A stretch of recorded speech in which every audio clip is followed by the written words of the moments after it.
And then I'd like to read one more verse in that chapter, verse 39. He was preaching in their synagogues throughout all Galilee and casting out demons. Philip's translation says he continued throughout the whole of Galilee, preaching in their synagogues and expelling demons. I particularly like the fact that he uses the word continued, which represents a certain tense in Greek.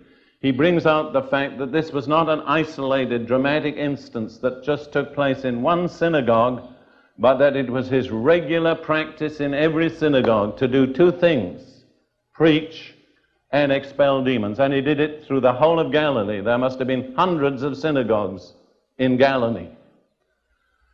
You see, a lot of people have got the attitude, well, perhaps every now and then there is a case where it's necessary to expel demons, but they're very rare and they're exceptional.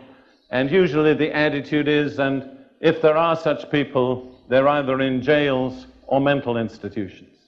Well, I simply have to point out to you that that was not the kind of person Jesus was dealing with. He was dealing with Orthodox Jews who met every Sunday in the synagogue and spent the rest of the week caring for their families, tilling their fields, fishing the sea, keeping their stores, and so on. They were basically normal, respectable, religious people, but they had what we could say certain hang-ups, certain areas, as I say, where they were not in control of themselves.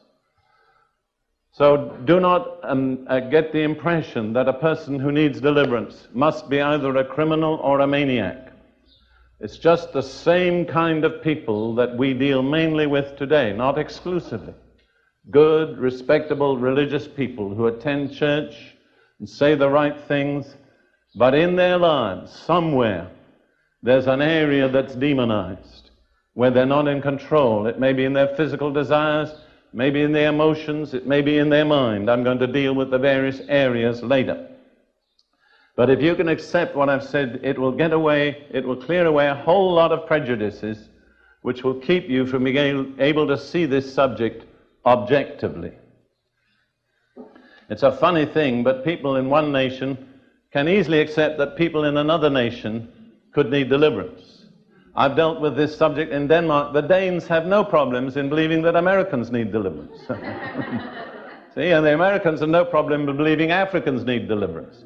Well, I spent 8 years of my life in Africa, but I have to tell you, I never met so many demons in Africa as I've met in America. They're just cultural differences. They adapt themselves to their environment.